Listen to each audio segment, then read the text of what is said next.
భారత ప్రజాస్వామ్యం ఓటు హక్కు అనే పవిత్ర శక్తి మీద నిలబడి ఉంది. ప్రతి పౌరుడు వేసే ఓటు అది కేవలం ఒక బటన్ నొక్కడం కాదు, అది ప్రజాస్వామ్య గుండె చప్పుడు. ఆ గుండె చప్పుడు సజీవంగా వినిపిస్తేనే ప్రజాస్వామ్యం నిలుస్తుంది. కానీ ఒక్క ప్రశ్న, ఓటు వేసిన వారు ఎంతమంది, లెక్కల్లో చేరింది ఎంత? ప్రజలు రాత్రంతా క్యూలో నిలబడి వేసిన ఓట్లు వాస్తవ లెక్కల్లో కనిపించకపోతే అదే ప్రశ్న ఇప్పుడు దేశవ్యాప్తంగా ఆందోళన కలిగిస్తోంది. ప్రజాస్వామ్యం అంటే ప్రజల ఆధిపత్యం, ప్రజలే పాలకులు. ఒక ఓటు విలువ ఒక దేశ భవిష్యత్తును నిర్ణయిస్తుంది. అయితే ఈ ప్రజాస్వామ్య ప్రక్రియ పట్ల అనుమానాలు పెరుగుతుంటే ఈవీఎంలు హ్యాక్ అవుతున్నాయన్న ఆరోపణలు, వరుసగా ఎన్నికల్లో ఒకే పార్టీ విజయం సాధిస్తోందన్న విమర్శలు మన ప్రజాస్వామ్యానికి మచ్చ తేవడమే కదా.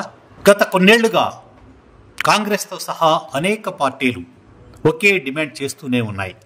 పాత పద్ధతి అయిన పేపర్ బ్యాలెట్ను తిరిగి తెచ్చుకోవాలి, లేకపోతే కనీసం వీవీప్యాట్ స్లిప్పులను 100% లెక్కించాలి. ఈ డిమాండ్ వెనుక ప్రజాస్వామ్యంపై పెరుగుతున్న అనిశ్చితి ఉంది. కానీ ఎన్నికల సంఘం మాత్రం వేరే వాదన చేస్తోంది. ఈవీఎంలను హ్యాక్ చేయడం అసాధ్యం, అవి అత్యంత భద్రంగా ఉంటాయి అంటోంది. అయితే ప్రశ్న మాత్రం మిగిలిపోతోంది, ఎన్నికల ప్రక్రియపై ప్రజలకు నమ్మకం ఎందుకు కలగడం లేదు? ఇక్కడ మనకు ఒక నిజం గుర్తు చేసుకోవాలి. ప్రపంచంలోని అనేక ప్రజాస్వామ్య దేశాలు, యూకే, ఫ్రాన్స్, అమెరికా ఒకేసారి సార్వత్రిక ఓటు హక్కు ఇవ్వలేకపోయాయి. కానీ భారతదేశం మాత్రం స్వాతంత్రం పొందిన క్షణం నుంచే ప్రతి పౌరుడికి ఓటు హక్కు ఇచ్చింది. మన రాజ్యాంగ నిర్మాతలు ప్రజల శక్తి పట్ల, ఓటు విలువ పట్ల ఎంత నమ్మకంగా ఉన్నారో ఆ నిర్ణయం దానికి నిదర్శనం. అయినా మనతో పాటు స్వాతంత్రం పొందిన దేశాల్లో చాలా వరకు ప్రజాస్వామ్యం కూలిపోయింది. కానీ భారత్లో మాత్రం ప్రజాస్వామ్యం బలపడుతూ వచ్చింది.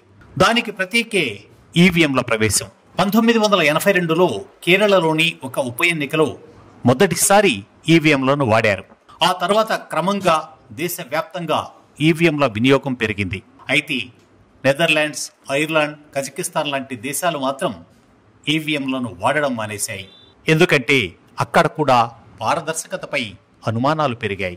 ఇక మన దేశానికి వస్తే టిఎన్ శేషన్ కాలం నుంచి ఎన్నికల సంఘం ప్రతిష్ట పెరిగింది. అప్పట్లో ఫోటోతో కూడిన ఓటర్ ఐడి కార్డులు ప్రవేశపెట్టడం, మోడల్ కోడ్ అమలు చేయడం ప్రజాస్వామ్యంపై విశ్వాసం పెంచాయి. ఇప్పుడు కూడా ఆధార్తో ఓటర్ కార్డులను లింక్ చేస్తూ దొంగ ఓట్లను అడ్డుకునే ప్రయత్నం చేస్తున్నారు. అయినా ప్రజల్లో అనుమానాలు తగ్గడం లేదు. ఎందుకంటే ప్రతిసారి ఎన్నికల తర్వాత ఓట్ల లెక్కల్లో వ్యత్యాసాలు కనపడుతున్నాయన్న ఆరోపణలు వస్తున్నాయి. అసోసియేషన్ ఫర్ డెమోక్రటిక్ రిఫార్మ్స్ విడుదల చేసిన నివేదిక ప్రకారం 543 నియోజకవర్గాలలో 538 ప్రాంతాల్లో పోలైన ఓట్ల కంటే తక్కువ లేదంటే ఎక్కువ ఓట్లు లెక్కించబడ్డాయని ఆరోపించింది. ఇది నిజమైతే ప్రజాస్వామ్యానికి ఇది పెద్ద మచ్చ కాదా?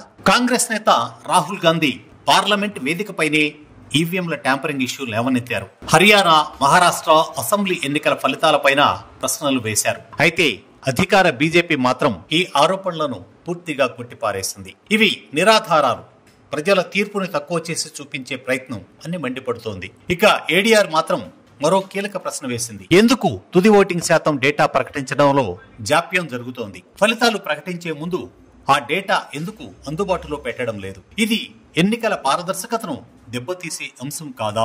ఈసీఐ మాత్రం మరోసారి చెప్తోంది, ఈవీఎంలలో ఎప్పుడూ తేడా రాలేదు. వీవీప్యాట్ స్లిప్పులను ర్యాండమ్ గా లెక్కిస్తాం, అవి ఎప్పుడూ సరిపోతున్నాయి. కాబట్టి ట్యాంపరింగ్ జరగదని నిరూపితమైంది. కానీ ప్రశ్న ఇంకా మిగిలే ఉంది. ఎందుకు అన్ని స్లిప్పులను లెక్కించకూడదు?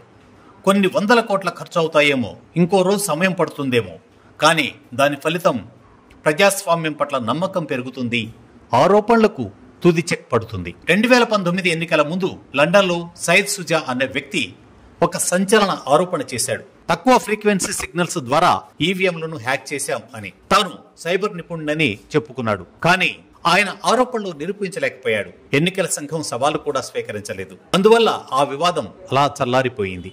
ఈవీఎంలలో బ్లూటూత్ ఆప్షన్ కూడా ఉండదు, ఇంటర్నెట్ కనెక్టివిటీ ఉండదు. అయితే హ్యాక్ ఎలా అవుతాయి?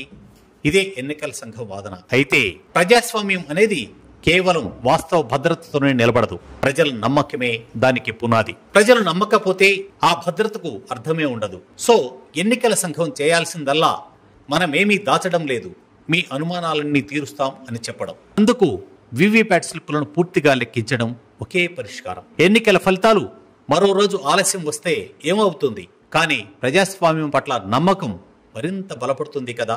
ఇప్పుడు ప్రశ్న ఒక్కటే, ప్రజాస్వామ్యం అనే ఈ అద్భుతమైన పూల తోటను అనుమానాల ముళ్లతో దెబ్బతీయాలా, లేక పారదర్శకతతో నమ్మకంతో భవిష్యత్తు తరాలకు సురక్షితంగా అందించాలా?